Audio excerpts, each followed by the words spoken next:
Assalamualaikum warahmatullahi wabarakatuh. Kami akan mempresentasikan hasil diskusi kami dari kelompok 6 mengenai KD18 dengan proyek media pembelajaran TV edukasi yang beranggotakan Saya Almaida Anastasia. Saya Bakti Tegarwati. Saya Elvina Maharani. Saya Clarissa Intan Nadira. saya Nur Aziza. Dan saya Sedia Puspa Muharani.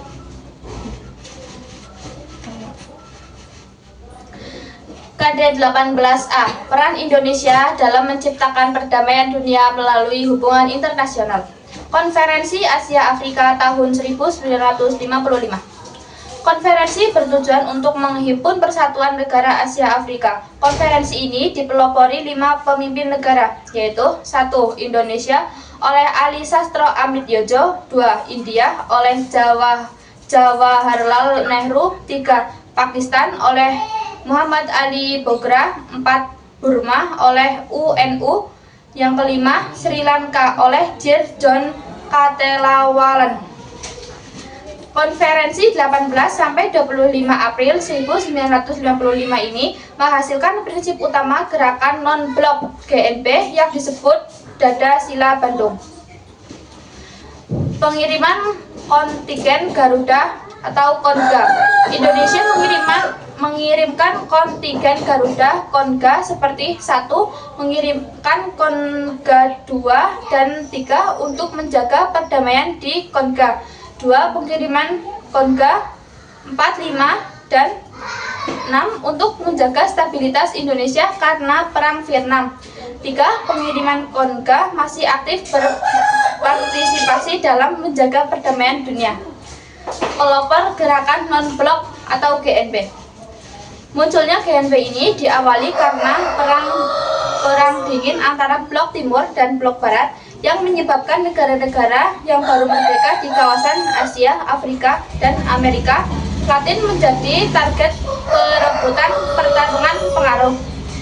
Selain itu juga mengakibatkan banyak konflik, yaitu Perang Korea dan Perang Vietnam.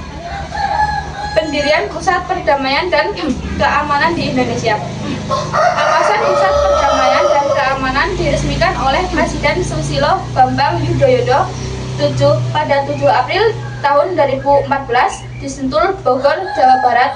Kawasan tersebut disebut Kanti Dharma. KD18 B. Peran Indonesia dalam menciptakan perdamaian melalui organisasi internasional. Mulai dari Indonesia berperan dalam PBB, Indonesia memberikan bantuan pangan ke Ethiopia saat dilanda bencana kelaparan pada tahun 1985. Selanjutnya, Indonesia terpilih sebanyak 3 kali sebagai anggota tidak tetap Dewan Keamanan PBB, dan Indonesia juga mencatat prestasi di International Law Commission atau ILC atau Komisi Hukum Internasional PBB dengan terpilihnya mantan Menlu Mostar Kusuma Atmaja. Indonesia 2 kali terpilih sebagai anggota Dewan HAM. Indonesia selalu menempatkan wakil tetap RI di PBB semenjak aktif menjadi anggota PBB. Indonesia mencatat prestasi di ILC dengan terpilihnya putra besar Nugroho Wisnumurti sebagai anggota ILC 2007 sampai 2011. KD18C. Perjanjian internasional yang dilakukan di Indonesia. Negara-negara yang menjalin hubungan internasional selalu menyatakan ikatan hubungan tersebut dalam sebuah perjanjian internasional. Dalam perjanjian internasional diatur berbagai hal yang menyangkut hak dan kewajiban antar negara yang mengadakan perjanjian dalam rangka hubungan internasional. Adapun alasan kedudukan perjanjian internasional sangat penting. 1. Lebih menjamin kepastian hukum. 2. Mengatur berbagai masalah yang menyangkut kepentingan bersama. Dalam membuat perjanjian juga harus memperhatikan asas sebagai berikut. 1. Pacta sunt servanda. 2. Egality rights. 3. Reciprocitas. 4. Bona fides. 5. Cortes. 6. Rebus sixtantibus. Istilah lain perjanjian internasional. 1. Traktat atau treaty. 2. Persetujuan atau agreement. 3. Konvensi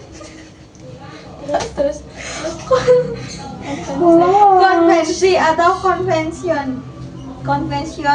4. Protokol atau protokol. 5. Piagam atau statuta.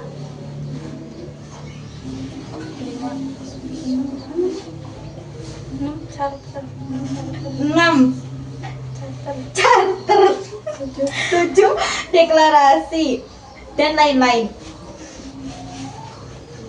KD 18D.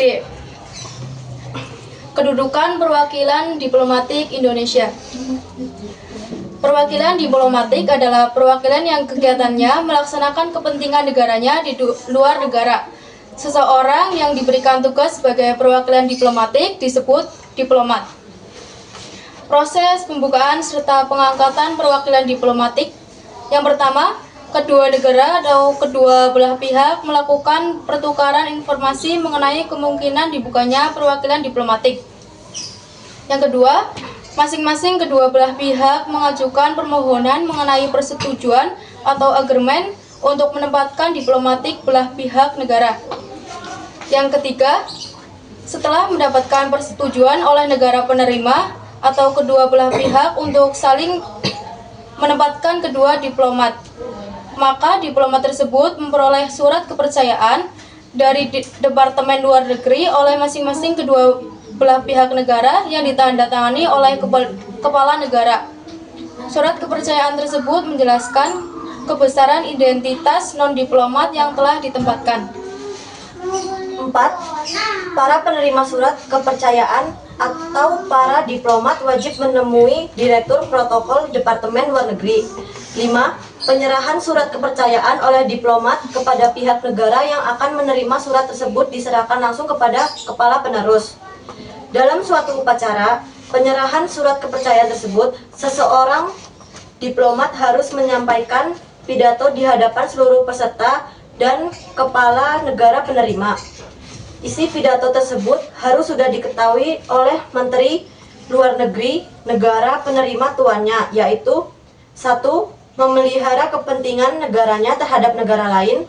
2. Melindungi warga negara sendiri yang sedang bertempat tinggal di negara penerima. 3. Menerima berbagai pengaduan komplain untuk diteruskan kepada pemerintah negara penerima.